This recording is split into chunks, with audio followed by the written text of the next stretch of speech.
Hello YouTubers, this is MDH1029. I'm back with another video.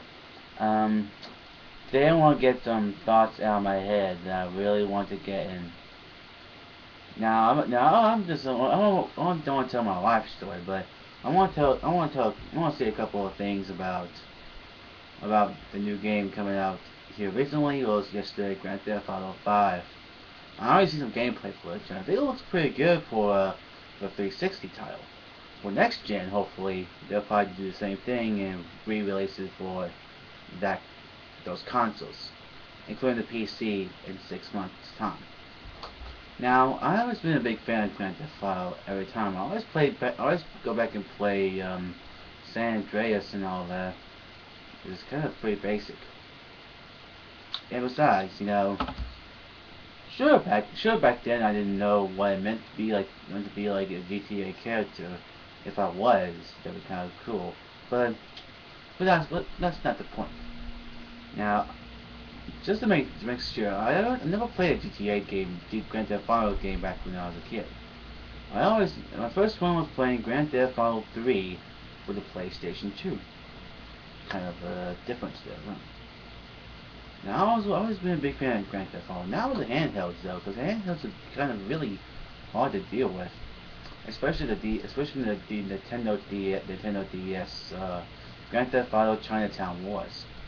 That's like not my favorite. So yeah. So on to the rest of them. I like to play Vice City a little bit, not much. And basically, I played the hell out of San Andreas back when I had a PlayStation 2. But here's the thing: I found the Xbox version at my local store, local like antique shop, I guess you could say. That has a lot of collectibles and some antiques, and that's what I found that the Xbox 360, the Xbox version, as I probably say. Now that play on my Xbox 360, not because my Xbox is one of the older models. This kind of makes sense though. Now, when I first played Grand Theft Auto 4, I was really amazed with the graphics, because the facial expressions looked real for the time being. Sure, with the DLC and all, it made it a lot better, in my opinion. The DLC made it a lot better, but at the same time, just really DLC. Well, I guess the DLC really helped the GTA game, made GTA 4 its landmark. And then after about 5 years later, or actually I think 4, see, 9, 10, 11, 12, 13, about 5 years later, we get Grand Theft Auto 5. It takes place back in Los Santos of San Andreas. We got a little bit of the Liberty City mixed in, and got a little bit of Red Dead Redemption probably in it. Got a little Red Dead Redemption mixed into the land because it's so freaking large for the mountains and all that. Sure, I've seen gameplay of it from my personal perspective. I think it's going to be a pretty good damn game. But overall, though, just the story-wise, is pretty unique. Story-wise, it's pretty unique. You have to control 3 characters instead of 1. It's kind of strange, actually. It's kind of strange to me because some of the controller schemes are a little different. Sure, the pop-out effects, for the games and all that. It's pretty useful. Pretty useful not to just to bother people a bit. But the issue that doesn't bother me that much with pop-ins and all that. That doesn't bother me a bit when it comes to Grand Theft Auto 4 and 5. That doesn't bother me a bit, but a little bit. So yeah, to get out Grand Theft Auto out of the way and all that. So let's talk about another game that really really talks about in your face style like Grand Theft Auto 5. And that is Batman Arkham Origins. Now Batman Arkham Origins, we already have five of the assassins released for the game now. They're shown like 5 out of the 8 assassins. But the question is, who's gonna be the final 3 assassins? It's kind of tough to figure out. Sure, we got Joker, Bane, Black Mask, Deathstroke, Joker, of course, Deadshot, many others. We got many others where that came from, I believe. So I think that Batman Arkham Origins is going to be a good game. Sure, with the different voice actors for most of them, besides Nolan North. Nolan North is going to be back to Penguin. Kind of pretty basic. Pretty basic story, but hopefully you get to use the Batwing to travel to different parts of Gotham every time. That could be really fun. Now let's talk about DLC for let's talk about some DLC for Grand Theft Auto 5. So if they're gonna do DLC for Grand Theft Auto 5, I think they should do like a Nico Bellic type of style for Grand Theft Auto 5. For DLC wise, that has him his part of the story, but in San Andreas.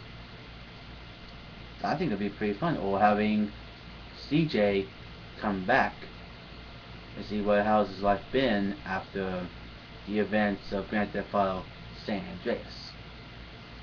Now, that's just my opinion. I don't know about yours opinion, but I think it'd be a pretty good idea.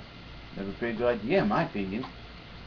Now, since we have a double game midnight release last month of Splinter Cell Blacklist and Saints Row 4, both of those are pretty impressive, most are. And I really like both. I really like Splinter Cell Blacklist.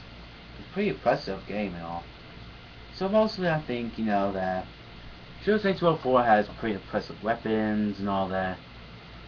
It's just nothing just can't beat the dubstep gun in the Saints Row universe. Sure, some weapons beats it in some ways, but not much, because it plays dubstep music. It's pretty basic. Now, let's talk about the next gen consoles. I think the next gen consoles for Xbox and PlayStation, I think they're going to be a good job. I think they're going to do a pretty good job of representing the future of gaming. It's going to be a pretty good job of, one, bringing it next gen graphics to the future stuff, and two, they probably won't have much good games for Xbox, but I'll be damned if they think Dead Rising 3 is going to be one of the next gen consoles. Of course it is. They should make it for the current gen consoles that there is right now. They should make it for the current gen. Well, they release at the same time as Xbox One and Xbox 360 style. So that's what I think. Because I've been a big fan of Dead Rising since the first game. I never played the original number 2, besides off the record. And besides all that, I'm really impressed how they did with Dead Rising 3, bringing the futuristic zombie look and new character and all that. It's pretty nice. Now, I was just thinking about all these future games, thinking, well, why the hell I haven't played the last of the Xbox 360 yet? Because I just don't have the money and don't have the time and all that for myself, because I've been really hard times, and so I don't want to talk about that right now. And I think, talk about for the future gaming, I think the Xbox One, the PlayStation 4, and I think the Wii U is going to take care of that too. So I think it's time for a change of pace when it comes to new consoles. When it comes to next gen, they need a change of pace. So yeah, that's my opinion. So next gen consoles changing up the pace a bit of some things and all that. Well, this is all I have time for today for. MDH1029 signing out.